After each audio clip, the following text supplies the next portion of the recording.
Check, good to go. Cool.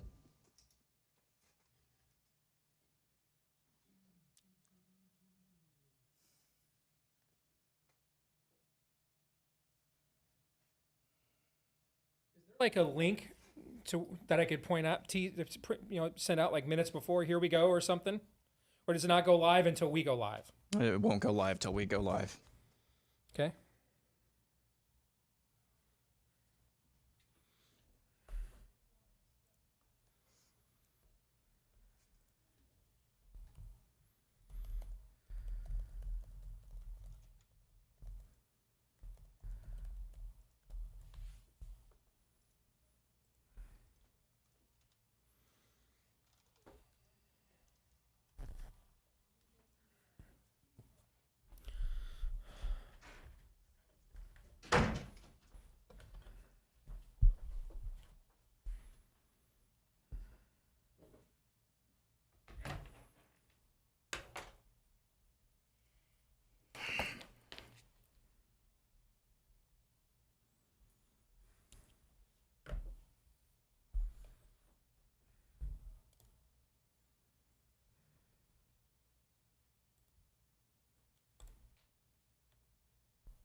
And greetings, happy Tuesday. Welcome to the Steve Deace Show here, live and on demand on Blaze TV, radio, and podcast, live right now on X as well.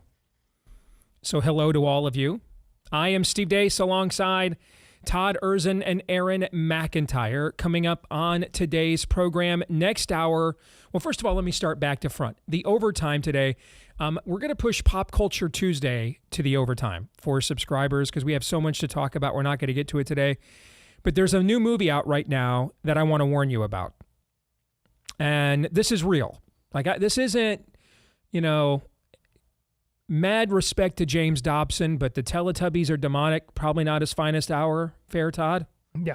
And so in a great legacy of service to the kingdom, we're just going to ignore that one. We all have mulligans, right? I mean, we'll have one here on this show probably in the next 5 minutes, okay? And probably 50 by the time we sign off, all right? So no, this is not, hey, there's demonic symbols on the Teletubbies. No, this is not, I played a record backwards.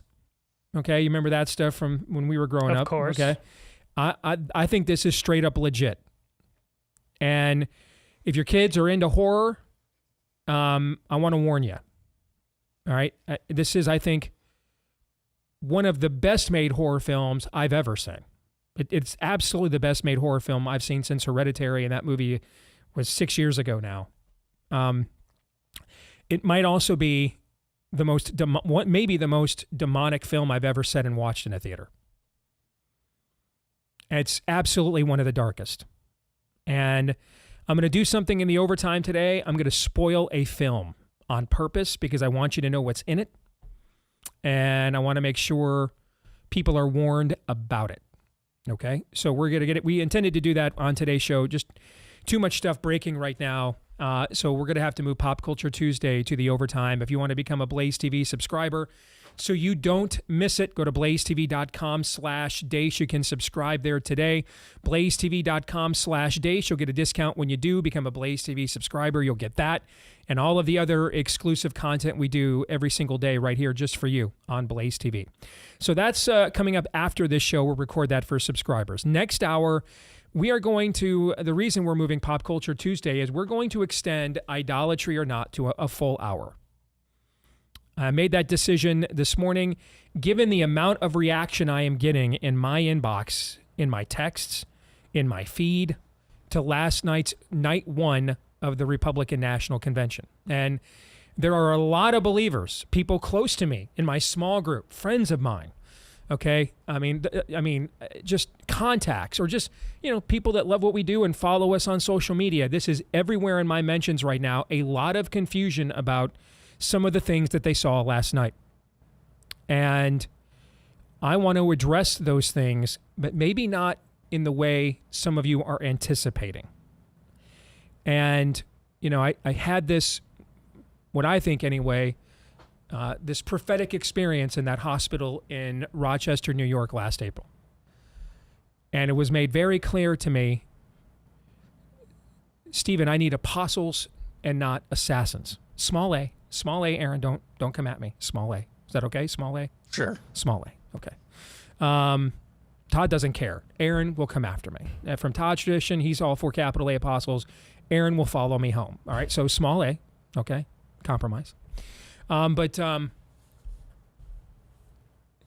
I think that it was, to help use our platform to be a vessel of preparation for the era in which we are in, that unfortunately still many churches in America are not awake to.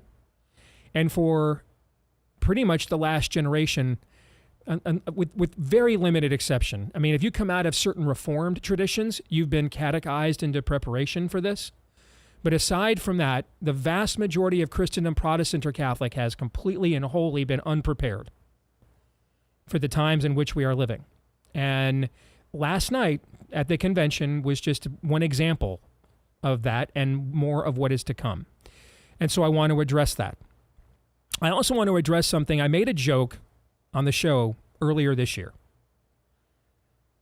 that, well, you guys know one of my favorite Christmas movies is Miracle on 34th Street. You guys know I adore that film, okay? The classic scene at the end, they get Kris Kringle off. Is he really Santa Claus or not, right? They get him off at the end. And, of course, they don't really think he's Santa Claus. They think he's just an adorable dude and a well-meaning codger, and they want to be kind to him in his elderly years, right? And Natalie Wood's little girl asks, starts believing this is really Santa and wants a home in the suburbs where her mom and maybe a family could, be had with a tire swing in the back, right? Okay. And, Christmas Day comes after he's been exonerated and Kris Kringle can't deliver the goods. So he hands them a map on the way home and says, hey, take this route. You'll avoid all the Christmas traffic, back to the city, to Manhattan. Okay. And on the way, they pull in, or they drive to this residential area way out of their way, and Natalie Wood's character says, wait, that's it, right? And makes him stop the car, jumps out, and it's the literal house that she had asked Kris Kringle to give for her mom and her future daddy that her mom's about to marry. And they think this is crazy, right? And they look off in the corner. Remember the last scene? Okay. They look off in the corner, and next to the fireplace is what? Do you guys remember? No. The cane, the walking cane that Kris Kringle uses throughout the movie. His cane is there, or at least something that looks like it. And they're like, I don't know, man. Come on. Seriously? Is this real? Okay. I made a joke earlier this year. It was a joke. That if Donald Trump dodged 94 potential felony convictions and still managed to win the presidency, you guys remember what I said? I joked that I'm going to start believing he might actually be God's anointed. It was a joke. It was a joke. And it was a joke because I thought there's, at the time, no chance that's going to happen. Okay?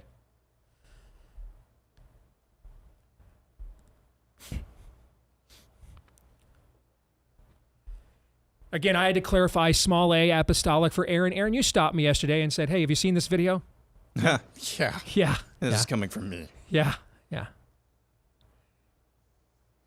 This is either the greatest 19-day stretch of political luck in all of human history, or so I'm going to throw something out there. I want us to consider it. I'm going to let you guys check myself before I wreck myself, okay? Because this is just unbelievable stuff. I mean, this we couldn't conjure a way for the Democrats to we are incapable of coming up with some kind of issue fight that would divide the Democrats. So they were just like, we good. We'll do it ourselves. We'll get into this more next hour, okay? And again, speaking more to the frustration a lot of you have about what you saw at the RNC last night. At the bottom of this hour, we're going to talk to a young woman that if I were running the RNC, she would have spoken last night instead of the OnlyFans model. You'd have heard her story instead of Amber Rose's. You'd heard about what she has done, the narrow road she's walking as opposed to the slut walk we watched last night. You'd heard from her. Powerful, inspirational story. We want to inspire you with her and her story and her courage. And we're going to do that for a few minutes here coming up at the bottom of the hour. Before we get to Aaron's montage, if you're one of those people frustrated by what the RNC has done with the pro-life planks, don't give them your money then. Donate to individual, strong pro-life candidates, but give that money instead to preborn, because they're doing the Lord's work on the ground anyway to save babies. They are in literal soul-to-soul combat right now with the spirit of the age, confronting moms who are considering the murder of their children with an ultrasound to convict their conscience. And then once their conscience is convicted that, hey, that heartbeat is a separate person, they're there, they are then there with the grace. They are there to support them, provide for them for up to 2 years sometimes after the baby is born. Everything from prenatal to postnatal care to diapers to car seats, mommy training, etc. So it's a fantastic ministry. And that's what we need to beat this, because this is of the unseen realm. And therefore, it's going to take weaponry of the unseen realm in order to defeat it. So if you want to help preborn to do that, you can dial pound 250, say the keyword baby right now, make a tax-deductible donation to them today to make sure they can keep going with this fight, or just go to preborn.com/Steve. That's preborn.com/Steve. And with that, here is Aaron's rundown of what happened while we were away. What happened while we were away, brought to you by Third Time's the Charm. To open up the Republican National Convention, Donald Trump has officially secured the Republican nomination for president for the third time in a row. He's the first American presidential candidate to win his party's nomination 3 times in a row since FDR did it 4 times in a row. He's also attempting to become only the second American president to serve a split term in office since Grover Cleveland in the late 1800s. Of course, the GOP being the GOP. As the Daily Wire's Matt Walsh points out, Trump has just reached mythic status by defying death and surviving assassination attempt, and the GOP decides the next best move was to have him sit and listen to a porn star talk about diversity. Brilliant move. Last night's RNC also featured a prayer to a god named Wahaguru. That's the name of the god. Trump also made his pick for vice president yesterday, announcing Ohio Senator and author of the hit book turned movie Hillbilly Elegy, J.D. Vance, as his running mate. Among those who were rumored to be on his late shortlist, would have been harder to do much better than Vance. Billionaire and ex-Tesla SpaceX CEO Elon Musk, fresh off of endorsing Trump in the aftermath of the attempted assassination, is now saying he's committed to contributing $45 million per month for the duration of the presidential race to a super PAC supporting Trump. This is leaked footage of the hours-long meeting Trump had with Robert F. Kennedy Jr. earlier this week. The two discussed vaccines. I agree with you, man. Something's wrong with that whole system. Yeah. And, and it's the doctors you find. Remember I said I want to do small doses. Small doses. When you feed a baby, Bobby, a vaccination that has like 38 different vaccines, and it looks like it's meant for a horse, not a 10-pound or 20-pound baby. It looks like you should be giving a horse this. And do you ever see the size of it, right? It's this massive. And then you see the baby all of a sudden starting to change radically. I've seen it too many times. And then you hear that it doesn't have an impact, right? But you and I talked about that a long time ago. And anyway. RFK Jr. apologized to Trump today after the video of their private conversation was leaked by his son Bobby Kennedy III. Speaking of RFK Jr., the White House announced yesterday he will now be receiving Secret Service protection for the duration of his campaign. More from the attempted assassination over the weekend. U.S. Secret Service Director Kim Cheadle says that there weren't snipers on the roof of the building that Thomas Matthew Crooks used to attempt his assassination of Donald Trump. There weren't snipers up there because that roof was sloped, and that was a safety concern for said snipers. Yes, really, that's what she said. Yesterday morning, MSNBC took Morning Joe and his co-host Mika Brzezinski off the air. Sources told other media the decision was made to avoid the hosts and their 24 or so strong stable of guests saying something batshit crazy in the aftermath of the attempt on Donald Trump's life. Morning Joe was back on the air this morning and not happy. We still would like to figure out exactly why there wasn't that one news feed. And I think the reason why is this show began and continues 17 years later on being the place where you can go to have the hard conversations in a civil way. And so it seemed like now more than ever is a time that we would like to be on, and I think our viewers agree with that. So we continue. We are 5 minutes past the top of the hour. No, and let me just say, next time we're told there's going to be a news feed replacing us, we will be in our chairs. We'll be sitting here. Yeah, and the news feed will be us, or they can get somebody else to host the show. Elsewhere in the NBC family, Joe Biden was interviewed by Lester Holt. If you were to continue to run and be officially nominated, what happens if you have another episode like we saw during the debate? What happens if another? Yeah, what happens if you have another performance on on that level? I don't plan on having another performance on that level. And finally, music to our ears. Here's Glitch McConnell getting booed at the Republican National Convention. Madam Chairman, the Commonwealth of Kentucky proudly cast 46 votes for the next president, Donald J. Trump. And that's what happened while we were away. I got to tell you, if it's not all bad, McConnell getting booed like that, Tucker Carlson this morning coming off the top rope and just absolutely driving the Jimmy Superfly Snuka, actually from the top of the steel cage, Superfly Snuka elbow into the ribs of Lindsey Graham. I'll allow it. I'm totally here for all of that. Completely supportive of that. Aaron's Montage brought to you by our friends over at Patriot Mobile. I spoke over at the Family Leadership Summit on Friday. Patriot Mobile was one of the sponsors there. I spoke at the conference for Christian filmmakers put on by Kevin Sorbo in Pigeon Forge, Tennessee a month ago. Patriot Mobile was one of the sponsors there. I keep telling you, I can't think of a time I have gone or been invited to speak at a conference somewhere on the right that Patriot Mobile has not been one of the sponsors to make it happen. And so when we tell you they take your profits that you give them and they reinvest them back into the kingdom work, we are not lying. I mean, I've seen it with my own eyes. So, but make the switch not just for that. Do it because it's a fantastic product. They'll give you access to all the major networks out there that you can switch anytime you need to. If you're moving or something changes with your signal strength, you can change it anytime you want. They've got an outstanding customer service team. When you go to make the switch from your provider to Patriot Mobile, they'll customize it as best they can. Keep your phone, upgrade your phone, keep your number, switch your number, whatever you want to do. Don't get fooled by other providers pretending to share your values or having the same coverage. They can't beat Patriot Mobile. So today, go to patriotmobile.com/Steve. That's patriotmobile.com/Steve. When you do, you'll get a free month when you use the offer code Steve. So see it for yourself with a free month with the offer code Steve at patriotmobile.com/Steve. All right, I want to spend most of my time here talking about J.D. Vance because we'll get into some of the other convention stuff next hour.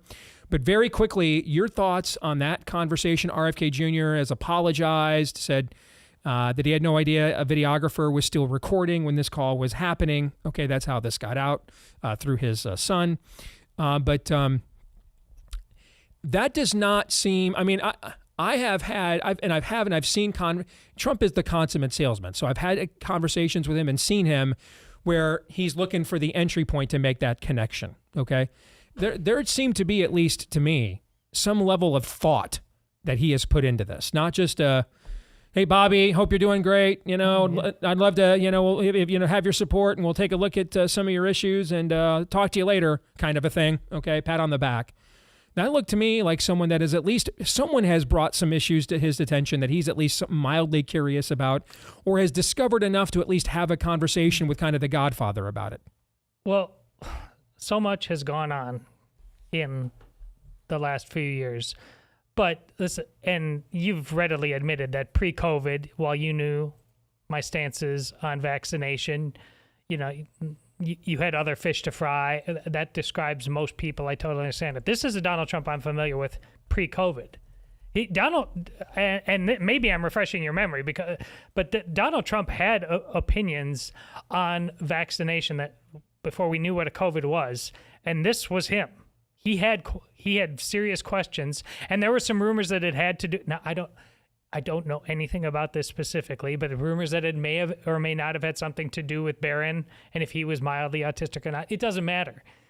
Donald Trump has thought this very thing about the broader vaccination schedule. He mentioned, 38 vaccines, and then you multiply that by the number of boosters, et cetera. That's now the number gets over to 70. Mm-hmm. This is not new.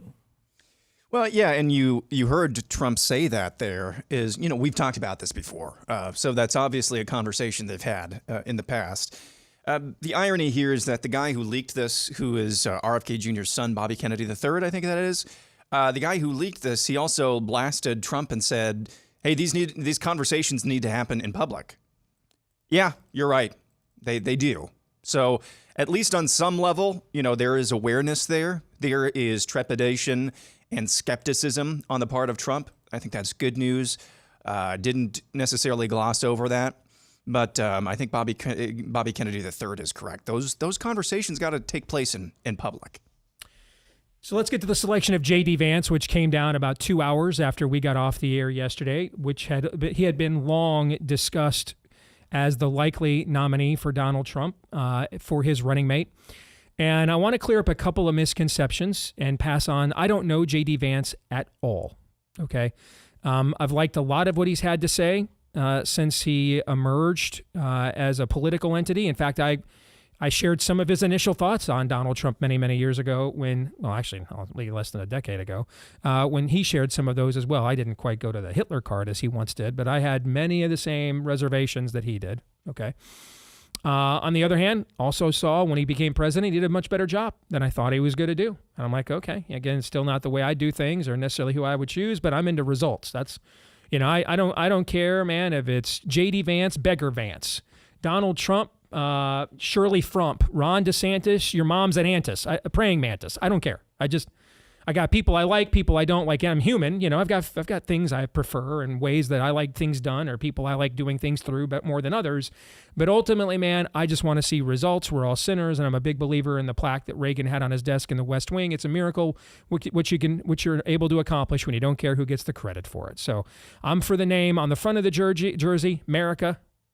Okay, then the name on the back. Okay, I don't really care. This is the exact point I was trying to make when I said narcissism is not the same thing as principles. That's because here's the thing: we're all broken vessels, man. We all are. So it's just a matter of whether the brokenness of your vessel gets in the way of mine being made, being put back together again. All right. So I've liked a lot of what he said. He's been a fixture on Tucker Carlson's show. That's how a lot of us got to know him, aside from his work with Hillbilly Elegy, as Aaron mentioned. A few things on this. I want to clear up some misconceptions and some things I have learned. I've talked to several people whose opinions I respect.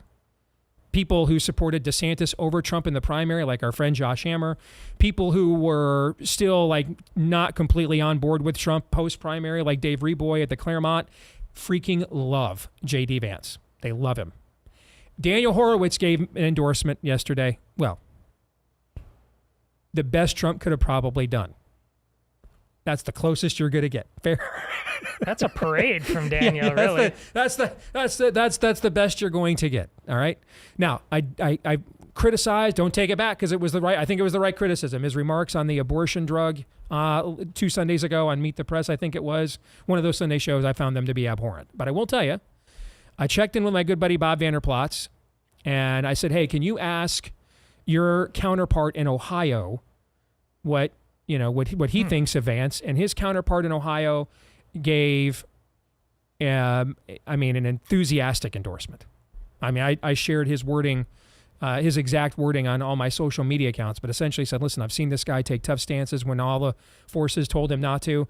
I will tell you, privately, the conversation about his abortion drug comments did come up.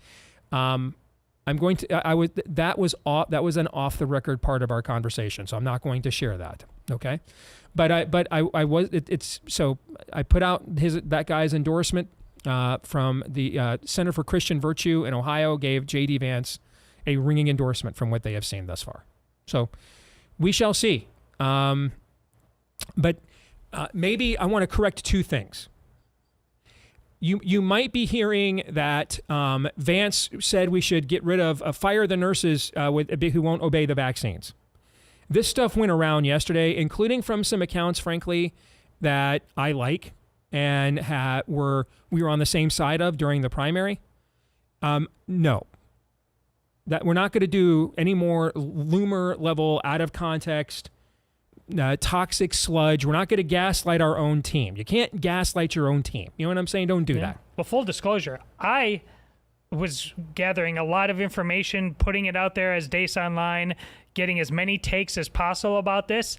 And I read it so fast, and I honestly don't remember his takes on this. I retweeted it, went away 10 minutes later. People brought it to my attention, and I apologized and took it down. So, but Steve is right. That's fine. A lot of people thought this was real. And there are people still and doubling here's the down. thing. Want it to be real. Want it to be real. And that's, again, your narcissism is not a substitute for being principled, okay?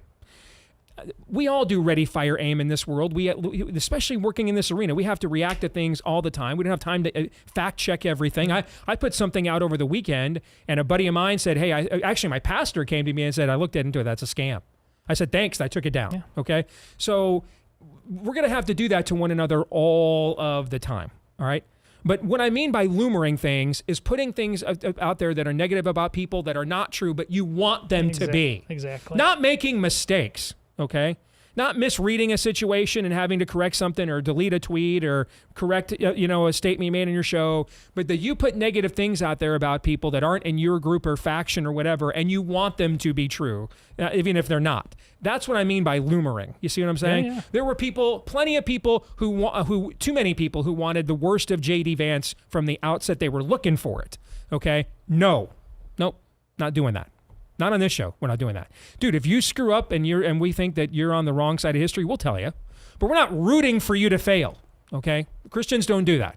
Christians, we are the thou art the man people, okay? But then when we are also the well done, good and faithful servant people. You know what I'm saying? We're not rooting for people to fail. We're not sitting around just, that's that's where you get pharisaical. I'm looking for the thing that you're wrong about, and I can't wait to pounce on that, okay? We're all going to make mistakes. Like you said, I made one a few days ago. You got to correct it. Cool, move on. All right. But no, that stuff was all done sarcastically. He was an adamant opponent of vaccine mandates the entire time. And credit to Christina Pushoff from the DeSantis camp, by the way, for pointing that out and coming to his defense almost right away. Secondly, here's what I believe this appointment of J.D. Vance is about. I know there's been talk that Vance has ties to Peter Thiel and other people. Donald Trump's a billionaire.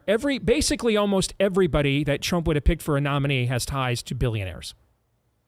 Okay, Doug Burgum has ties to billionaires, maybe one himself. You see what I'm saying? Yeah. I mean, this is about politics, but it's not about money. Well, it is about money, but not about this campaign. I keep telling you guys, because he's been aligned with us, the Trump family's status as global financiers and tycoons is over. They're excommunicated. Politics will be the family business moving forward. Now, that doesn't necessarily, have I even criticized that? That's just an observation. It's not even a judgment. Right. That's just the reality, okay? That they cannot return to the world they came from. They won't let them in. They won't let them back. They've been shunned, exiled. So we're their people moving forward, basically, whether we like it or not. Okay? So this is about, you know what? I'll just say it. Ron DeSantis was supposed to be this pick. And the entire plan was to move the entire operation of social media influencers and everything over to the most based governor in America. He chose to challenge President Trump in the primary, which we supported, okay? Absolutely. But he chose to do that, which created a rift there.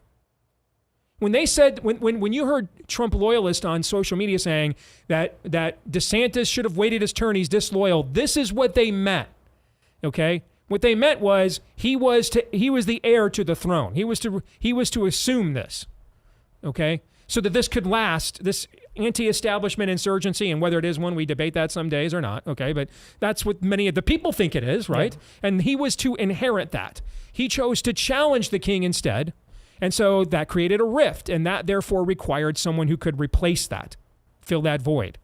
That's not, people who have whose agendas line up with the president's and have held some form of political office at a high level. That's not a long list. So Vance is the replacement for that. And Vance is the opportunity for, this also shows you, and some of you may love this and be comforted by it. This also shows you that Tucker Carlson and Don Jr. are wielding a lot of influence in Trump's camp. The Gen Xers that are like, all right, what's the next era here to move on? How do we, King Trump is 78. Okay, even if he does win, this is a one-term thing. How do we not permit the Mitch McConnell wing to return to power? All right, and they're moving and maneuvering for that. That J.D. Vance is now meant to carry that torch into the future, and that's what that tells you. There's not a coincidence. Tucker sitting right next to Trump in the box last night. He's got the king's ear. And so him and Don Jr. are tight, and they're all tight with JD. This was about securing the future of the movement and/or industry. That's what it was about.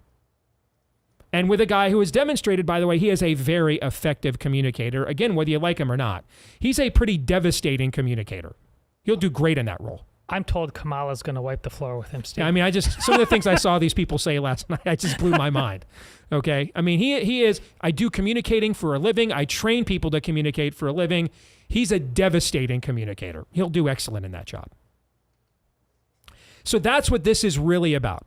It's really about continuing on this heritage and legacy after Donald Trump is gone. That's what it's about. In many respects, you could call J.D. Vance The Apprentice.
All right, welcome back here to the Steve Deace Show here on The Blaze. Also live right now on X/Twitter. Do we just call it Twitter X?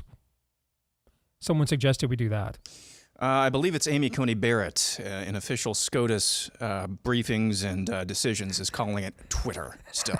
So I'll defer to her. Another questionable decision she's made. Yes. All right. So speaking of questionable decisions, I know my inbox is fried. Okay. It's funny. My inbox, my text messages from friends I have around the country, people I know, friends, family, everyone was, beyond fired up from the clenched fist and the blood-soaked head as Trump screams out, "Fight," on Saturday. Last night, a lot of those exact same people and on into my feed this morning, not as excited by some of the things they saw at the RNC convention last night, some of the speaker choices, okay?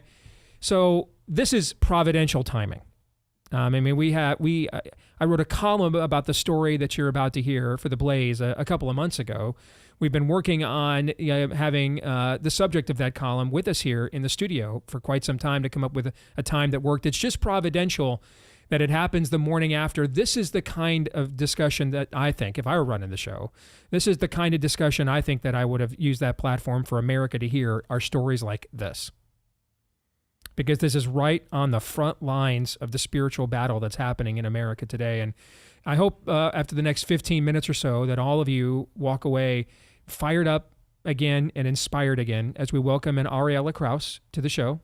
It is a pleasure to have you with us. How you doing? I'm doing good. It's a pleasure to be here. And you're a senior in high school. You're going into your senior year like my son is. Yep. Okay. And you have an incredible story. And so... but first I need to find out, because I understand you are a fellow superhero geek nerd like I am. I understand this. Is this true? All right. Yes. So first I need to find out whether how qualified you are to be a nerd. All right. Are you as excited about the release? It's almost exactly 1 year from right now. James Gunn is rebooting Superman in the DC universe. Are you as excited about that as I am? My dad's probably more excited than I am. I'm more of a Marvel person. That stung. That's a nice way of saying, well, I guess, okay, boomer. Yes, even though I'm not even a boomer. All right. But yeah. So now I feel a lot older. Okay. I respect the subtle sarcasm there. Yeah. My dad is. He's ancient. So yeah, he likes it too. Yeah. All right. So. Told you you'd like her. Yes. All right. So with that all said, I just want to open the forum. I want you to tell your story. So I'm a detransitioner. I was about 10 when the ideology was sort of pushed onto me to start, and it actually started with a friend group and like teachers and online stuff. So I would have been like 6th grade, and 6th grade, and people were like, I was like insecure with my body, as most like girls are in middle school, and so I told my friends at the time about this, and they're like, oh, maybe you are just in the wrong body.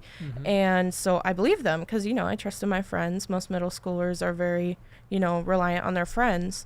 And so I just took their advice. They were telling me, like, look up these influencers who are, like transgender and stuff. And I was like, oh, that's kind of cool. I kind of want to be a boy. That might be interesting. So I would like shop for like boyish clothes, and at one point my mom gave in and bought me like a binder because I convinced her I was going to use it for like cosplay and stuff because I like to do that. And which would be believable given your superhero love and kind of nerd status. Cosplay is kind of inherent to that subculture. But I ended up using it for more than that, and I've got like I keep pictures on my phone from this, but I'd cut my hair short and stuff. And I actually at one point had teachers who told me, like there was one specific teacher who told me that I looked better as a boy and with short hair. And he actively encouraged me to like make art that was of like, hey, express the fact that you're bisexual by creating naked people. And, he encouraged me to break school rules, like wearing short wigs to school and stuff before I like fully cut my hair. So. And you're in this entire time, you're a minor. Yes, I was you're a child. around 10 or 11, around that time. And it kind of just progressed through middle school. It got worse. I, at one point, was very suicidal, and like I tried to end my life quite a few times. And around like high school, I think it was the end of freshman year, going into sophomore year, I was in a relationship with a transgender Satanist. She was a girl. She told me that, you know, you're totally fine to do all these things, and, you know, God is wrong. God, you know, he kicked Satan out of heaven for no reason, and all this ridiculousness. And like I was blinded by lust, because that's really what it is. It's not love. Like they preach it like love is love. It's not. It's just lust. Because by their by how they view things, it's you're focused on their body, not who they are. And there was one point where I was just like at my lowest, because this girl had like convinced me that like she was all these amazing things, and then kept letting me down.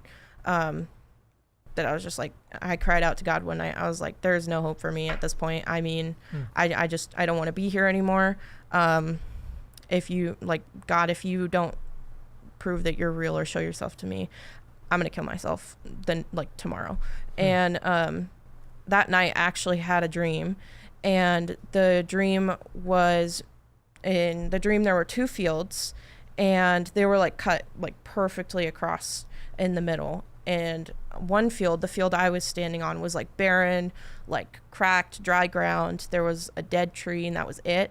And on the other side, there was like this light, and it was God, I could tell. And around him was like, it was flourishing, like the grass was green. There was a lot of like plants that like resembled the Garden of Eden. And he very specifically told me that, you know, you're perfect the way that I like designed you in your mother's womb. And like, there's nothing wrong with you, despite what the world is telling you. And that morning I woke up, I just like, I cried. And when I went to school, like I immediately ended the relationship. And when she asked me why, I said, well, I don't know. I just feel like it's not where I'm supposed to be. I feel like I'm learning things about God. And 2 weeks later, I got baptized. So, yeah. That's incredible. And forgive me, I've got 2 daughters myself. They're not that much older than you. So I've got this urge, like a daddy urge, just to come over and give you a big hug hearing this, okay? But how have things changed for you, both yourself and what you think now about yourself and how you feel about you, but then also at school since this? At school, I find it easier to be more forgiving now, and I'm like not hold grudges, despite, you know, these people who are, you know, trying to destroy my life. And it's going to be better now because their definition of tolerance isn't quite what the dictionary definition is. No. Yeah. It's only tolerance if you agree with them. And then like on grounds with just like me, I haven't been depressed in quite a while, like to the point where it's been consistent and awful.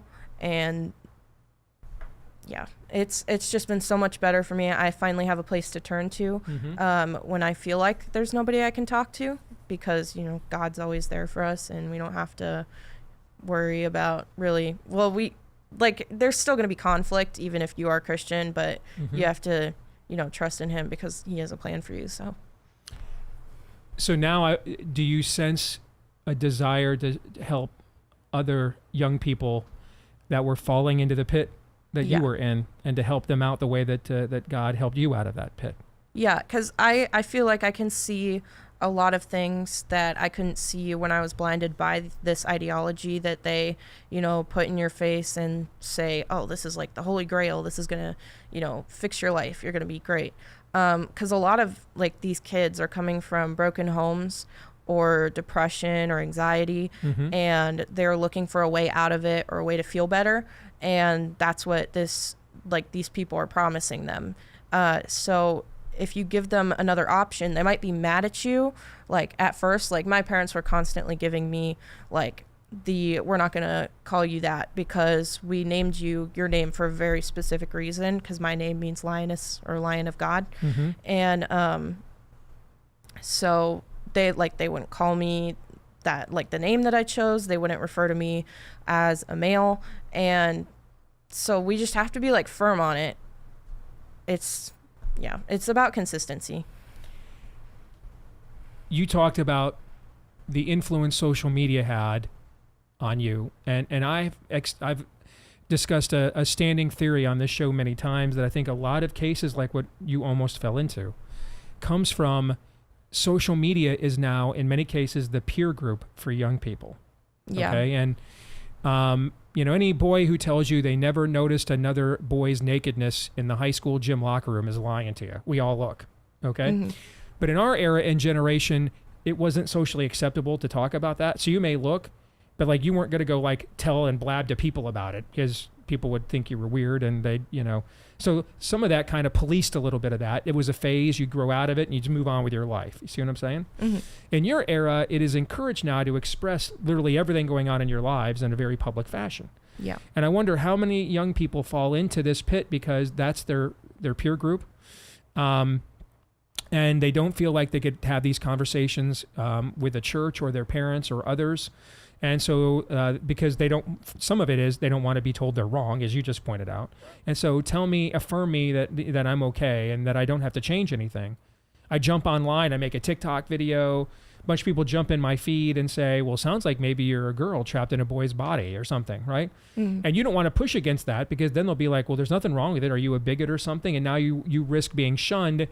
And that momentum kind of gets going. And the next thing, and you can't ever say no. You see what I'm saying? Because that faucet kind of gets turned on. It's hard to turn that off. Is that what is happening a lot in your generation? Yeah. I think a lot of the times kids are turning to social media.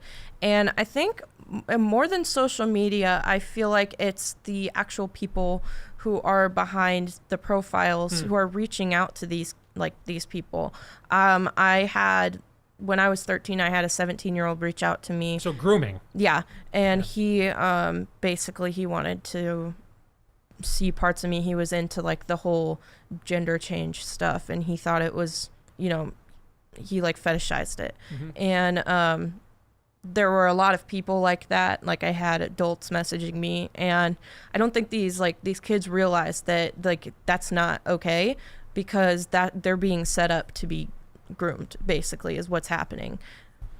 So we've got about 3 minutes. I want you to give some encouragement, advice to parents in this situation, but also to the church and what the church could do here collectively as an entity to provide the support that instead of the false versions of it that kids like you were, struggling and finding online. What would you say to both the church and to parents?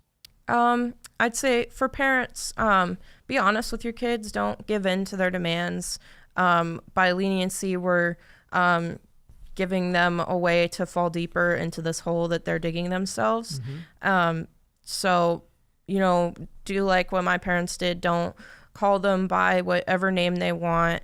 Don't, because you gave them their identity and God gave them their identity for a very specific reason. So you gave them their name for a reason, and God gave them who they were born as for a reason. So don't help them change that because then you're denying and basically saying, well, God messed up and God doesn't make mistakes. He does everything with purpose. So I'd say the same for churches. Don't give in to whatever demands these people are giving you. Stay firm on biblical grounds. There are many places in the Bible where it actually talks about gender change. One is in Deuteronomy. It says that if you crush your testicles or cut off your penis, you will not be welcome into the assembly of God. And it's one of the laws of Judaism, actually. And I just read the Bible, honestly, because the Bible tells you so many places and so many rules that we have in order to, honor God. And we are not honoring God by swiping things under the rug and trying to make people happy. We should be striving to make, God happy and glorify him. How old are you again? 17. Okay, that's pretty good. That's pretty good for 17. How before we let you go, how can people, we got a lot of prayer warriors in our audience. How can our audience, prayer warriors in our audience, Ariella, how can they pray for you? I would like prayer for strength this coming year. I'm probably only going to be doing half of the year this year for high school, trying to graduate early, just because of pushback I've gotten from like all of the kids and teachers and stuff. So just strength and the will to power through all of the pushback that's going to come with it, and possibly the poor grades that are going to be handed out because of it. So. Todd and Aaron, you got last 90 seconds. You guys have something you want to say to Ariella? Give her some encouragement. Respond. Well, I'm proud of you. I was involved in something in my life where I was accused of things, and ultimately at the end, after I had to tell my story over and over and over again, somebody told me at the end, we believe you because your story is the same every single time. You just gave testimony to these people when I met you the first time. It's the same thing. You're not trying to sell anybody anything other than the good, the true, and the beautiful. And for that, it is an honor and a privilege to know you. Yeah, it's an honor to be here. Yeah, it's just a privilege, like Todd said, to hear your testimony, to hear your story, and not only the authenticity, but the strength that you're showing, and getting out there and telling your story as well. You've already lived a lifetime of heartbreaking experience, even at your age, and it's a testimony of God's goodness and faithfulness, and that more than anything is an inspiration to hear. So thank you for your courage in speaking up, and continue to do so. Thank you very much. Absolutely. Amen. I just want to echo what they would say, and you're in the race, and now the goal is to finish that race, and your maturity is way beyond your years. Your understanding of what lays ahead of you and anticipation of it is crucial, because a lot of believers are not used to, particularly the older generations, are used to being in the majority. They're not used to having the system aligned against them, and you're already well prepared for that. All right, so know that we're here to support you anytime we can, and God bless you, okay? Yeah, God bless you too. All right, we'll come back. More here on The Blaze, and also live on Twitter in a moment.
Right. Wow. Back here with Hour 2, live and on demand on Blaze TV, radio, and podcast. Also on X, live right now as well.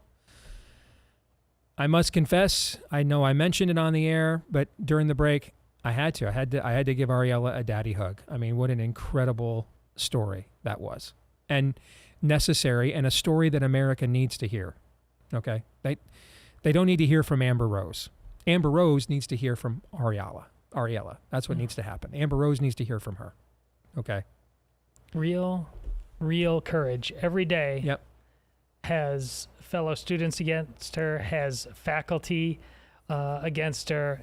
She can't escape, but she endures. And meanwhile, the excuses we give ourselves to not be in the fight. Come on. What you just said there, wow. We cannot escape. We have to endure. That is going to be a major theme of what we're about to discuss. That's a heck of a segue. But first, let us know what you think about what we think via the stevedeace.com inbox. You can do that, Steve, at stevedeace.com. You can like us on Facebook, MeWe, and Gab. You can follow me at Steve Deace Show on Twitter, Getter, Instagram, and TikTok. We also had to just start a brand new YouTube channel. We just had too much censorship on our other channel. We were just getting throttled all the time. Stuff wasn't being seen. Okay? I mean, there's accounts, shows that don't have close to the audience we do, that have hundreds of thousands of YouTube subscribers. We had tens of thousands. I mean, Aaron, you and I do like a little Big Ten sports show on the side for fun every other week. It gets more views than we get per episode on YouTube. With this show, for goodness sakes, man. Okay, despite having our show had twice as many subscribers. Correct. It's inexcusable. So we just decided to try to see if maybe we could hit the Control-Alt-Delete button and just reboot the entire thing. We started a brand new YouTube channel yesterday. If you go and subscribe and share it, we'd appreciate it. At Deace Show on YouTube now. At Deace Show on YouTube is where you can find us now. If you want a good night's sleep, particularly in the summertime, you could find that with our friends over at Miracle Made. Their sheets, inspired by NASA, use silver-infused fabrics that are temperature regulating so you can sleep at the perfect temperature all night long. And we brought these on the show last year, and then shortly thereafter, we had one of the worst heat waves in Iowa history, and these sheets were incredible. We just had a huge heat wave in Iowa. It just dissipated over the weekend. Incredible again. I still have yet, since we bought these Miracle Maids, I have still, or they gave us the Miracle Maids. Then we went and bought more, by the way. But since they gave us these Miracle Maids to try, then we liked them so much we've gone and bought more. Since we started using Miracle Maid, we still have not turned the ceiling fan on to augment the AC and the central air in the house one time. They're luxuriously comfortable without the high price tag of the luxury brands as well. So you can try them today at trymiracle.com/Deace.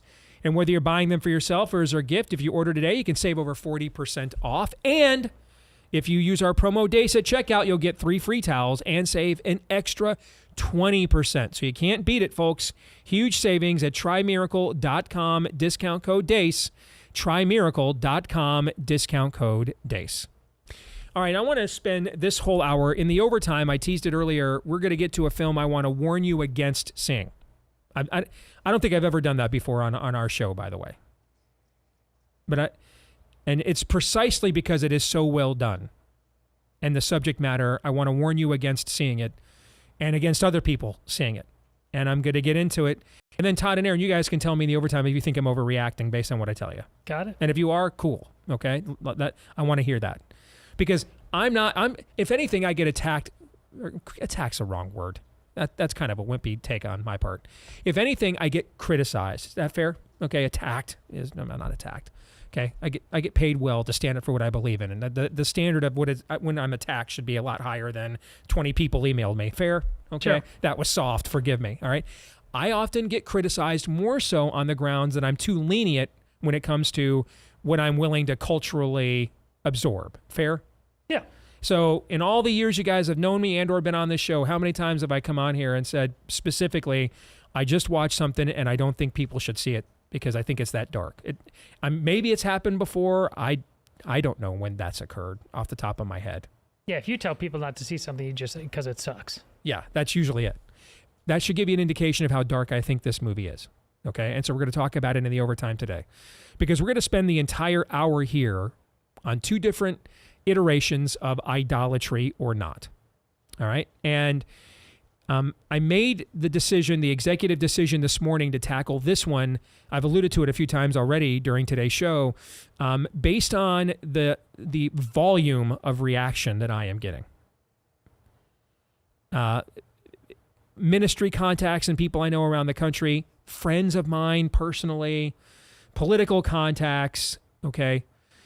Just, you folks who love our work and follow what we do, just what I'm hearing from you in my inbox on, whether it's in social media or via email, there's a lot of confusion and or frustration about what was seen at the RNC last night with Amber Rose, also with Harmeet Dillon, who, by the way, is one of the most respected Republican attorneys on the right. Many of us, myself included, preferred her for RNC chair over myself, Ron DeSantis, many others preferred her over Ronna Romney McDaniel for RNC chair. Okay, so she's very capable and well respected at her job.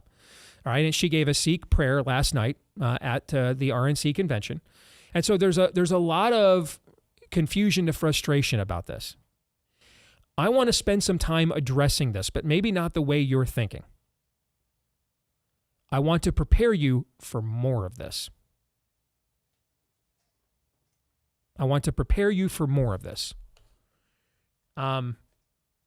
Because no one can rise above, no one can. No one can rise above their own worldview. No one can. No culture, therefore, can. If no single individual can, then no pluralistic culture can do the same. All right? And so I want us, as best as I can, as I'm capable, I want to explain and help prepare you for the world we're in now and what that means, what's to come. Okay? First, I think, we've always, when we start with an argument, we got to set the premise. The premise must be established. So I want to start there. I think we have to begin with the premise that we are in a post-Christian America. Which, by the way, and I'm not going to get into that right now, but for now, I'll mention, if we're in a post-Christian America, it also means we're in a post-conservative America, and also we're in a post-Constitution America, because those are things that stem from our ethical system, our value system. So was it who was it? Richard Dawkins who said he doesn't want to. He still thinks Jesus is for fools, but he misses Christian culture. Didn't he say that a few months ago? Yeah. All right. This idea that we're going to have a Christian culture without Christ, no, you won't. Or now Steve, you can't legislate morality. Actually, it's the only thing you can legislate. Every piece of legislation is moral, but you can legislate morality, but that's not the same as making people moral. You see what I'm saying? We cannot do that. All right. We can put guardrails up through legislation or laws that make people second guess whether they really want to commit an immoral act because they don't want to pay the price for it, right? Okay, but is there a set of civic laws that are so perfect we could enact that people would stop doing imperfect things? No. Right. So legislating morality is not the same as causing morality. Not the same thing. We can't cause people to be moral with laws. But we can absolutely legislate morality, and every piece of legislation is moral. All right? But in a post-Christian culture, these definitions are now completely up for grabs. When Todd and I's generation X were growing up, we were told all the time 85, 90% of Americans, now the number's like 70-something%, view themselves to be Christians. What that really meant is that Christianity was still in a position of hegemony or dominance in the culture. And so just like you can't legislate morality, I can't legislate Christianity. Or I'm sorry, just like I can't make someone more with legislation, I can't make someone Christian with a culture. You see what I'm saying? That is a one-on-one exchange of your life for the hope of glory, Christ in you. That's a one-on-one exchange that happens. Okay? But we can create a culture that is so influenced by Christianity that people will abide by its customs even if they themselves haven't embraced it internally. That's what those high numbers meant. So we have to begin with the premise that we're in a post-Christian America. And here's what that means. It means the world is negative against Christianity now. When Todd and I's Gen X were leaving the government schools, we were on the tail end of, you were still singing Silent Night and Joy to the World at public school Christmas celebrations. It was still referred to as Christmas break, okay? I've been with you 10 years, but before that, I was at the Des Moines Register for 12. And when I started at the Register, when you were there, you left the year before I started, they were printing the nativity story. Correct, on the front page every Yes. Christmas morning, perennially as a tradition, right? Well, they don't do that anymore, okay? So so Gen X has seen this transition from positive world to now a neutral world, okay? And a neutral world meant that it's up for grabs. And it's still okay institutionally to acknowledge Christianity, but it's not okay to exclusively acknowledge Christianity. No one was ever martyred for worshiping Jesus. No one ever in the history of the church. People are martyred for only worshiping Jesus. No Caesar went to anybody and said, you can't worship Jesus. He said, you must worship and bow down to me. If Polycarp had worshiped the Caesar right alongside with Jesus, they wouldn't have put him on a funeral pyre, guys, and lit him on fire. It's for only worshiping Jesus. See, a neutral world is short-lived, which is why even in our generation that hasn't even come close to running its course yet, we have already seen neutral world come and go. Because nothing can be neutral. Neutral is a destabilization until the next thing that will take that place fills that vacuum. And it must happen fast. Why? Because of the way the creation is created. Something will always rule. Something must always be worshipped. Unavoidable. Metaphysical truths, iron laws of the universe. Unavoidable. Something must always rule. Something will always be worshipped. So the neutral world, when we were leaving public school, the neutral world came in. By the time our kids were entering public school within a decade or two, Christianity was gone. We went from neutral to opposed. Neutral never lasts. Now, this was a quick deceleration. Mm-hmm. Sometimes it takes longer, but it will never take longer than one generation. Because something will always rule, something must always be worshipped. Neutral world doesn't last. It's a lie. So shortly thereafter, and usually very shortly, negative world arrives, which is where we are now. Now there is no benefit of the doubt given anywhere outside of your subculture and enclave of fellow believers that you are given in American culture as a Christian. No place. It's negative now. Now I need to make this, now there's two things that are unique about this. Number one, it's almost always been a negative world for Christianity, or at least some vestige of Christianity for a millennia and a half until the Pilgrims landed at Plymouth Rock and started this country. There were periods, like post-Constantine Rome, for example, where Christianity was now in a positive world. But then there were other periods, there were periods as well. The founding of Western civilization via the Catholic Church, where Christianity was in a positive world. Now that came about, though, because Muslims were invading. So they had to save themselves from another negative world, okay? Post-Reformation, if you were a Christian in a positive or negative world depended on what side of this divide the monarchy was. If you were a Protestant in a Catholic country, you were not in a positive world. And if you were a Protestant or a Catholic in a Protestant country, you absolutely weren't. It has been extremely rare, except for a few brief periods in Rome and during the forming of the Holy Roman Empire during the Middle Ages, which is basically the dawn of Western civilization. Correct me if I'm wrong on that history, Todd, but I think it's generally close enough. Fair? Okay. Yeah. Outside of those two eras, this world has never been positive world for Christianity, comprehensively. And then post-Reformation until the founding of this country, it was positive world if you were in the right sect of Christianity. Negative world if you were not. Then this country comes along. And unless you were black until about 50 years ago and a Christian, you've lived in a positive world this entire time. But here's the thing too, if you were living in a negative world because you were a black believer in America, it wasn't because of your beliefs. It was because of the color of your skin. So even that negative world was different than the other negative worlds, right? Like no one was saying, hey, we did not lynch black people for believing in Jesus in the South. We lynched black people for being black. You see what I'm saying? It wasn't based on your love of the Lord. It was on the color of your skin. So that negative world is still not the same as the negative world that was largely faced by Christendom for 2,000 years, which we are now facing in America in a post-Christian culture. Secondly, this will be the most unique negative world we've ever seen because you actually still have many of the accoutrements of liberty that are still left over from positive world.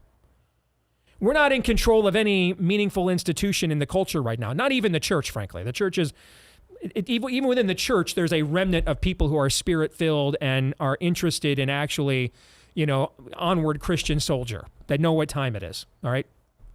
We're not in control of any institution anywhere. But yet, despite that, it's changing, but still for the most part, if I want to go somewhere and say to government, which is king, Jane, you ignorant slut, I can say it freely. Not as freely as I could 10 years ago. But in most negative worlds, you can't say that at all. Mm-hmm. Otherwise, here's your cross, right? And so that's going to kind of fool us into thinking we have more influence than we really do. Doesn't mean, did I say we have no influence? No. But we don't have as much as we think. We're not even a silent majority. We're not even a plurality. We're a significant faction is how I would define it. One of the largest factions, but still now just a faction. And when you have a negative world, what will happen is two things will emerge in a negative world. And these will be the twin pressures on Christians. One will be outright forms of paganism. Government is God, occult practices, things of that nature, outright paganism. Aberrant religious views, and we won't be tolerant of your Christianity. You have to set your Christianity aside in order to join this. The other will be what's called syncretism. And it will be, Christianity can just fit alongside everything else. Which is why I just said a minute ago, no one was ever martyred for worshiping Jesus. Everyone was martyred for only worshiping Jesus. Because sooner or later, there are things Christians we can syncretize with, right? Mm-hmm. But sooner or later, the syncretist will bring us something we can't syncretize with, and they'll turn into pagans at that point real quick. Like, they don't ever just say, oh, yeah, okay, we understand. No, they don't. Right? And that's inevitably where this is going to go. How long it will take, I don't know. But without revival, it's where it will go. So if you understand that we are a post-Christian America and thus in a negative world, then literally everything, and I mean everything that you are seeing culturally and especially politically will begin to make sense to you. That doesn't mean you'll like it. In fact, if you're a true spirit-filled believer, you should probably not like much of it, but you'll understand it. You'll understand the signs of the times and therefore what to do about them. And Christ, I believe, commanded us to understand the signs of the times. Now, once we accept this premise, this is where Christians start disagreeing.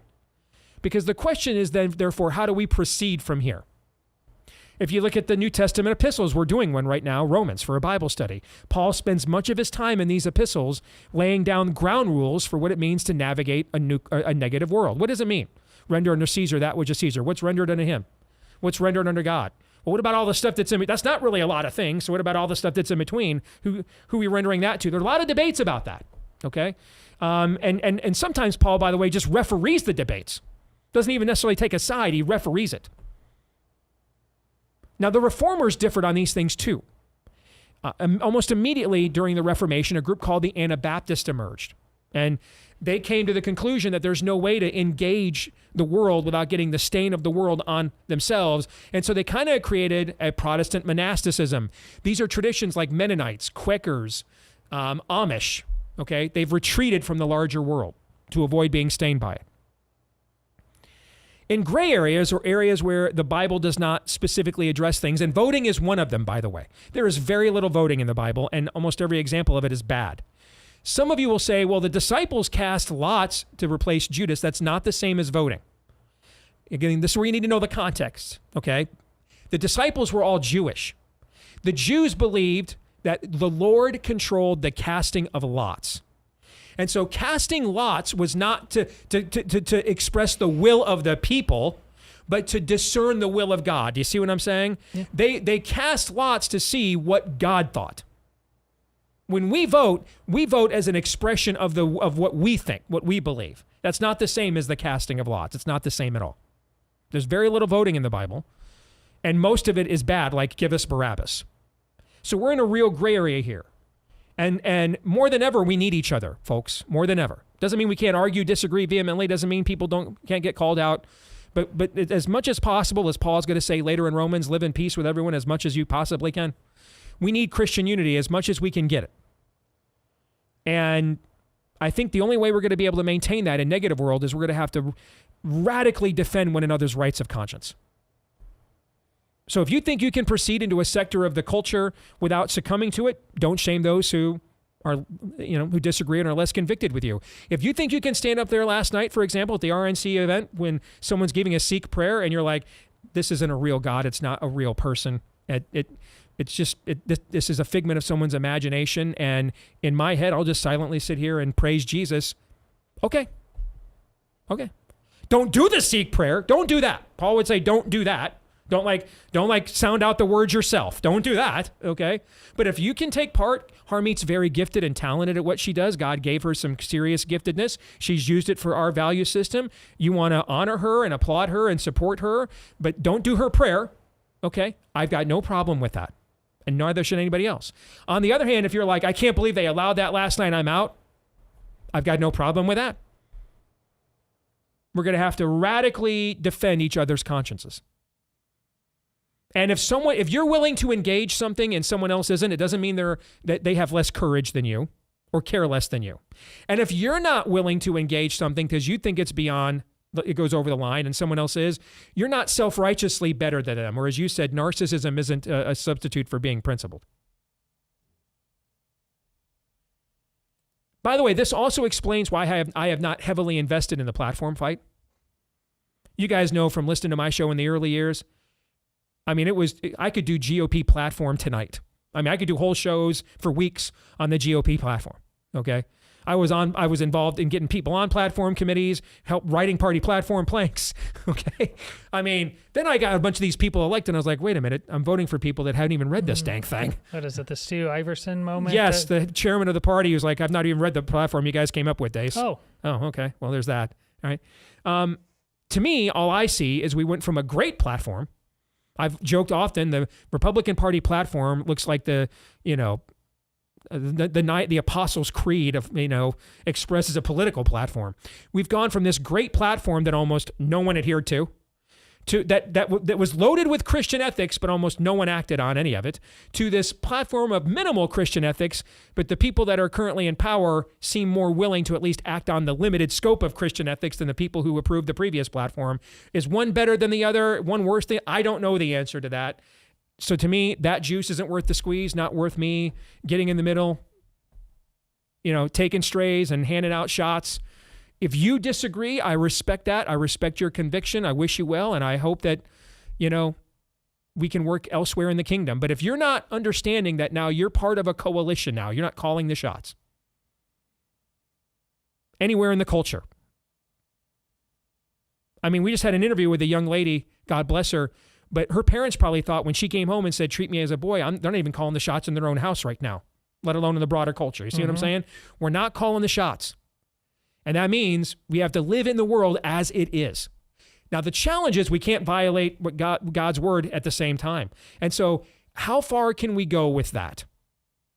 We're going to disagree. There are times people are going to go too far and sell out. They need to be rebuked. There are going to be times that people won't go far enough and they'll let evil flourish as a result. They need to be rebuked. You see what I'm saying? We're going to have to play this man case by case, instant by instance. All of us are, as believers. Otherwise, long before we can even pray for revival, we are going to turn on one another and finish off what is left of this culture. Let me pause there so that Todd and Aaron have time to gather their thoughts as I tell you about this new book, Full-Time Work and the Meaning of Life. New book by David Bahnsen, because we were created to work, and our work provides unique meaning and purpose for our lives. Those talents and skills are there to glorify God, to have his name proclaimed in his creation and among those that he created, so that they may know us even by our works, good works, all right, that stem from the faith and the talents that he puts in us. It's a good thing to have fruitful labor. The Protestant work ethic is one of the things, Todd would even tell you that as a Catholic, that built America. No problem with getting back to that. And that's what David Bahnsen's book is all about. If you want to get a copy of it for yourself right now, go to fulltimebook.com. Visit fulltimebook.com. Again, it's called Full-Time Work and the Meaning of Life by David Bahnsen, available at fulltimework.com. Full-time book. Oh, did I say full-time book? I'm sorry. Fulltimebook.com is what I thought I was saying, but I just had a Joe Biden moment. Fulltimebook.com, fulltimebook.com. All right, gentlemen, your thoughts.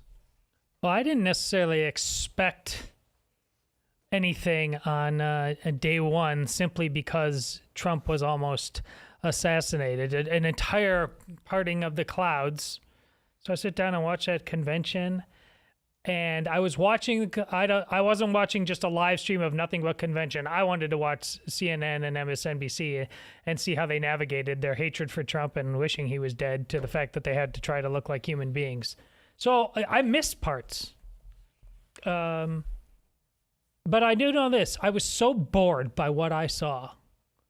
So bored. And it was plastic and wooden. Even after what happened, I got up and started washing the dishes. And then my wife and my daughters are watching, and Amber Rose comes on. And I had... Steve, we agree. We haven't even heard of Amber Rose until a couple of weeks ago. I had never heard her name of once. this, okay? Yeah. And I didn't hear her introduced, but my girls say, yeah, I heard about this girl or something like. So I come off and watch her and say, who is this? And I think this Amber Rose. I said, that's her. And so I listen.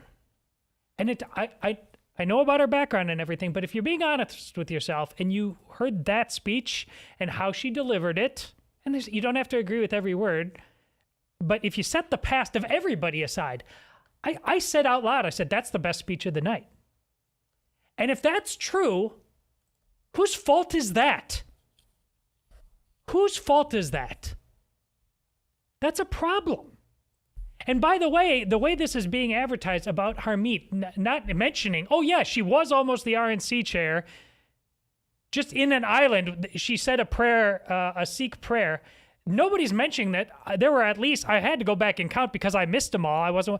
There were at least 3 Christian prayers there last night. Now again, we can argue on both fronts if these are problems, but I think you're missing the greater problem, and it speaks exactly to what Steve is saying. When we were in the majority, we had our chances, and we pulled our punches, and we compromised, and we gave, and we gave, and we gave.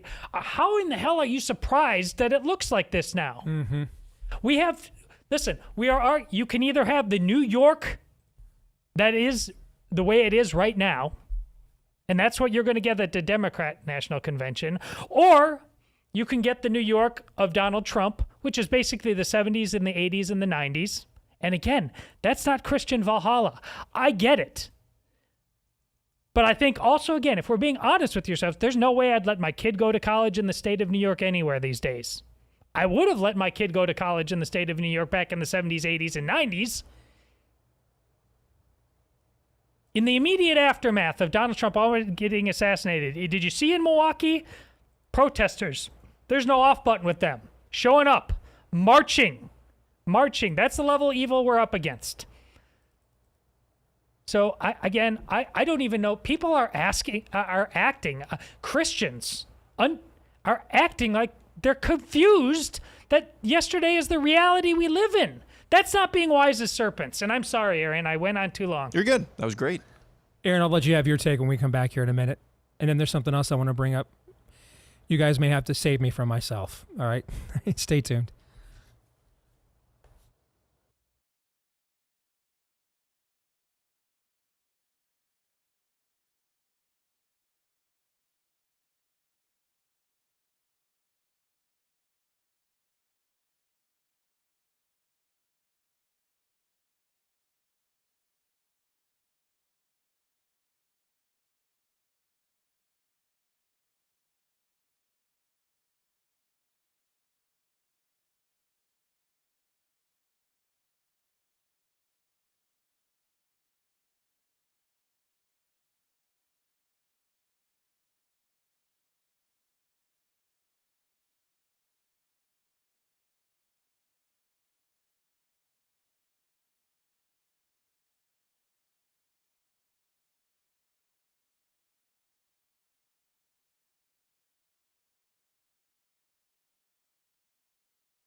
The best-selling Eden Pure Thunderstorm air purifier uses proven Oxy technology that quickly destroys the components causing the bad odors in your home. It's not a freshener, it's a purifier. It gets right after, whether it's the bacteria, the mildew, the BO, cigarette smoke, whatever it is that's causing those bad odors in your home, it goes right after it, and it does the job, which is why so many of you have given it rave reviews since they came on board a few years ago, why they have thousands of 5-star reviews online.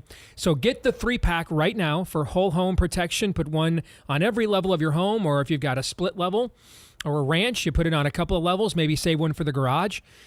You'll save $200 on the 3-pack right now when you go to EdenPureDeals.com. Eden, just like it sounds, the place we got kicked out of. All right, EdenPureDeals.com, discount code Steve3 to get those big savings on the 3-pack. EdenPureDeals.com, discount code Steve3.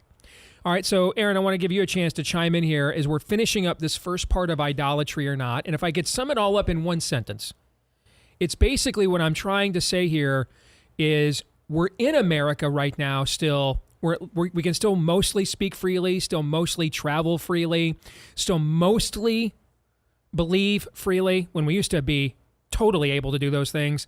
We're now down to mostly. So it still looks like America. We're in America, but we're not of America. Okay? The belief system that founded America now is no longer in the driver's seat here, if that makes sense. So what are your thoughts? Yeah, just as it pertains, and I'm speaking for myself here, maybe this will resonate with others, especially those who have worked in activist circles and have put great effort, great expense into political action. Maybe probably even more than I have, some of you listening. I think it's kind of the relationship that right America, conservative, whatever the heck that means, people who actually believe and understand and are able to articulate the founding ideals of this country and believe that conservatism is not the conservation of institutions that hate us, but conservatism is the conservation of ideals that have proven themselves to work for what's best for human nature over the course of history. That type of conservatism. The relationship with the Republican Party is kind of akin to a parent who kind of has to let an adult child go. For years and years and years, they put their blood, sweat, and tears into that child, try to teach them the way that they should go, try to infuse the values that they believed into that child, and for whatever reason, it's just not working. You don't completely cut that child out of your life, but you do kind of have to let them go at some point. You do kind of have to let them go. You pray for the best, prepare for the worst, whatever that may be.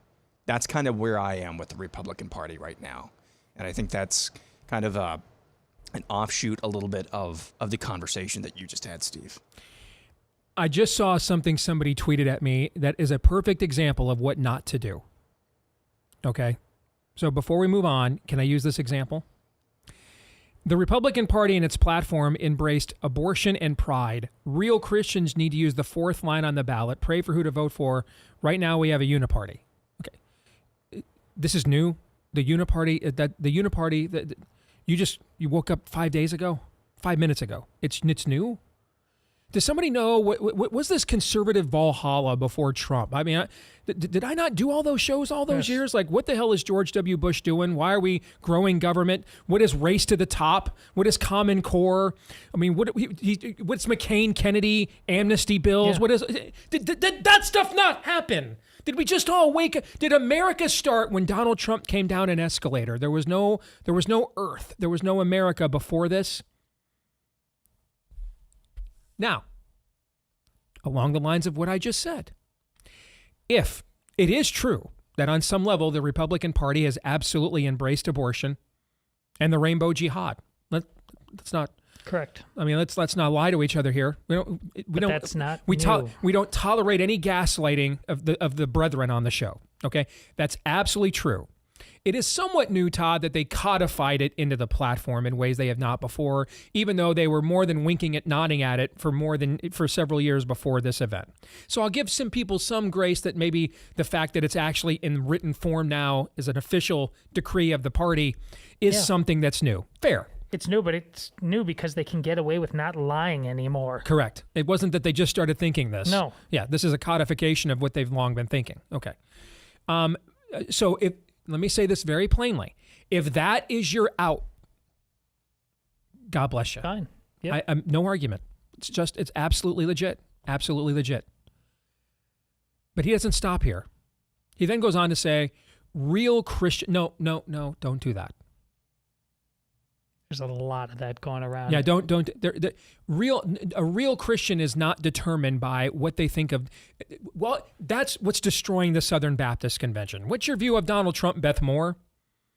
What's your view of Donald Trump on the other side? Trump is a Lord. No, don't do that.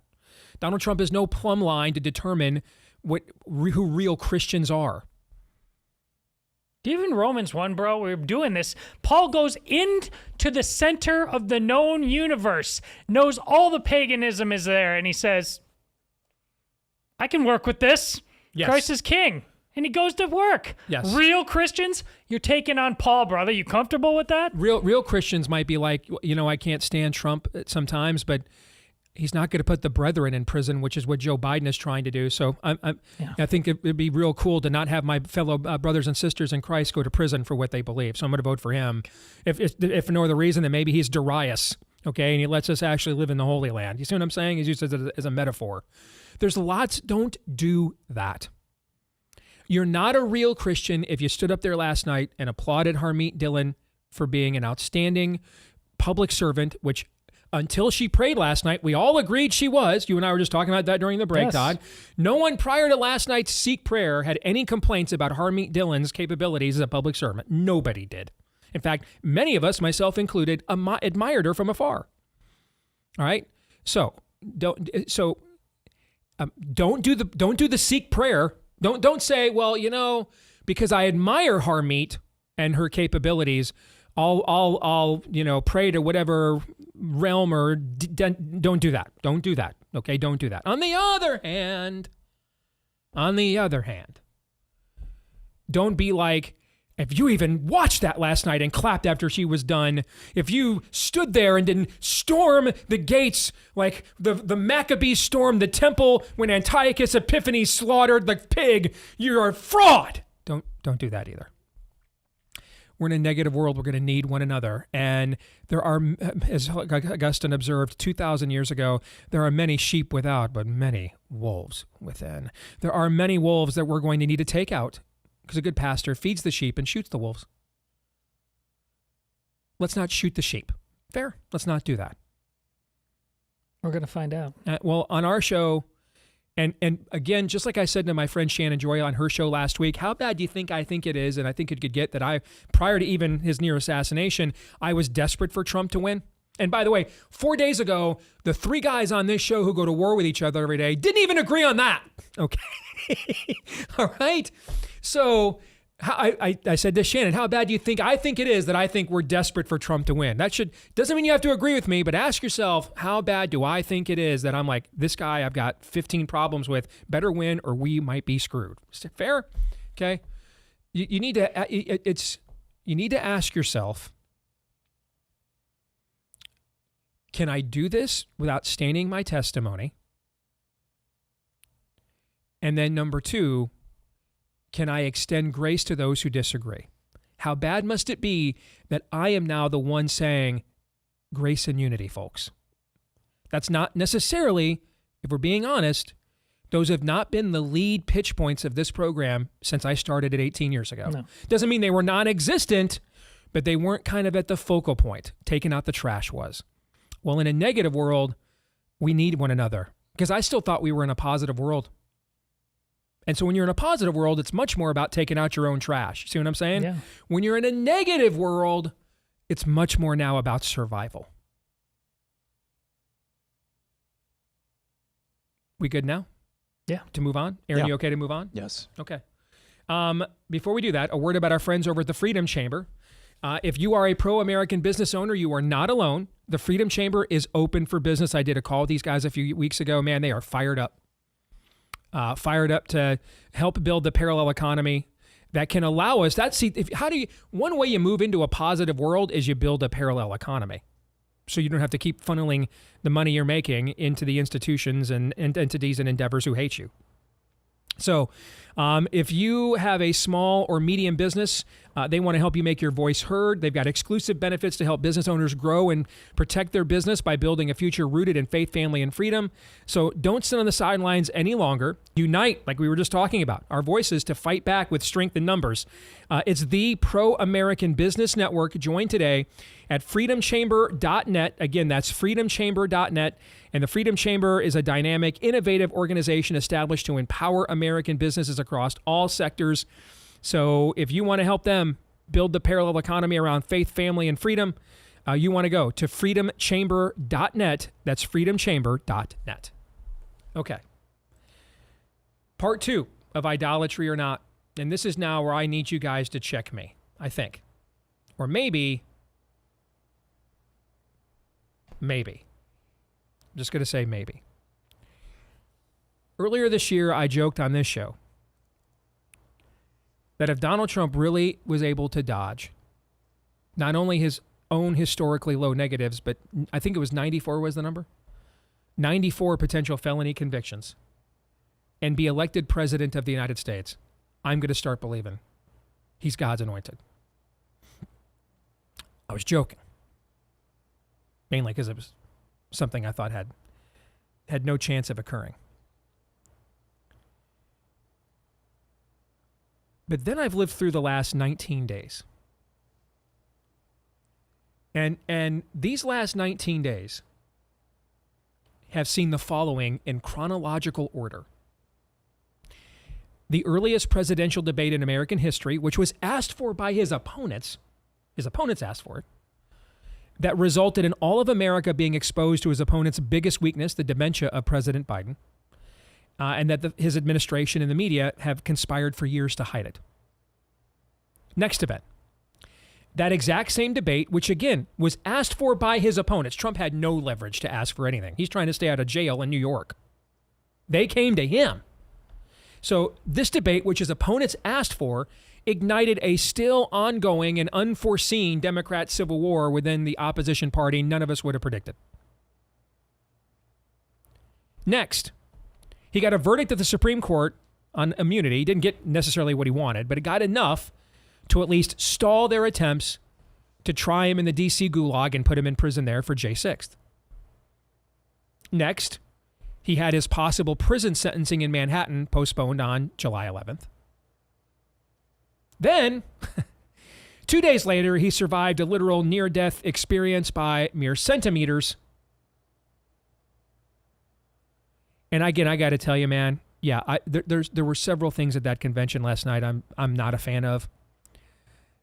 But the dude code, when the dude walks down the hall, guys, like he owns, solemnly, but like he owns the joint with that bandage over his ear. Come on, man. That was pretty badass. That was pretty badass. All right. So he survived a literal near-death experience by mere centimeters on Saturday. Then on Monday, in a move literally no one saw coming. No one did. Like most of these other things, no one saw coming. Okay? This wasn't even being discussed. You go find the most positive, Trump is great, gave us some chocolate cake, tiptoes between the raindrops show. They were not discussing that this was going to happen or even predicting it. Nothing. This wasn't even on anybody's radar. Out of nowhere, Judge Eileen Cannon down there in Miami, in the one case that even several conservative legal experts were concerned about in terms of having legitimacy against Trump, just abruptly dismissed the case.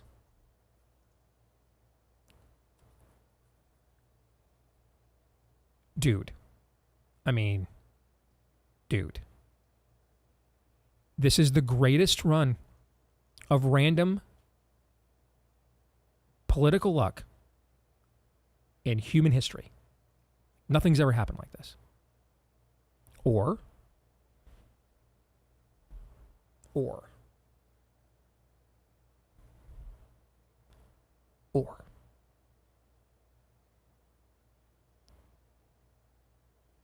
do you think, guys? Or what, Steve? Yeah. Or what, Steve?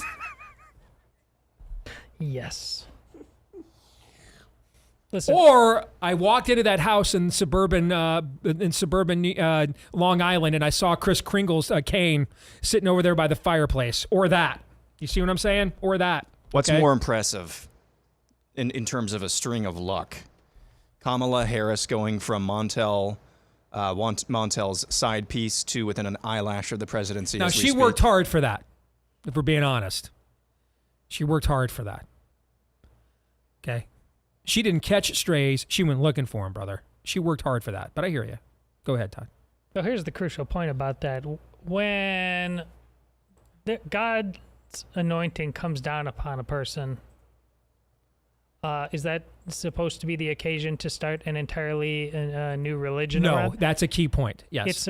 It's always about to point back to the very same God that gave all the other anointings. Yep. And this is crucial. And this is very, very sobering, because if you are right, it is likelihood that God is telling you, yes, I'm anointing this knucklehead called Donald Trump.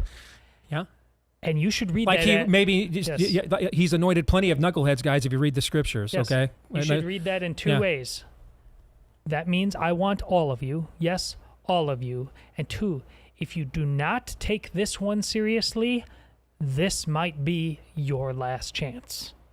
In other words, how far down the draft order does God have to do before he gets to a guy named Gideon who's literally hiding indoors from the enemy and openly admits he's a coward when he calls him forth as mighty man, yes. Right? How far down the draft board does he have to get? Is that what you're saying? Where would you yet be struck? And how far down the draft board does God have to get to give a kid born to a 15-year-old mom in white trash America, the platform that I have? See what I'm saying? Yeah.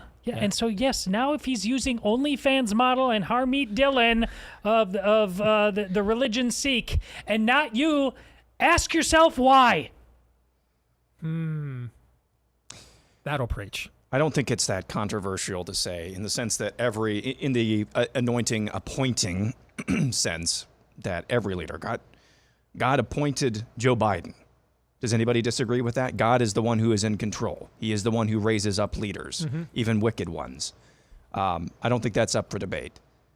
Biblically, it's not. Biblically. A lot of believers don't understand that. Mm-hmm. Yeah, they would not know that Calvin allows wicked rulers in order to judge. As Calvin pointed out, God allows wicked rulers to judge his people. Yes. I'm just going to say, as it stands today on July 16th, this is one heck of a string of luck. I'm just going to leave it at that. Say nothing else.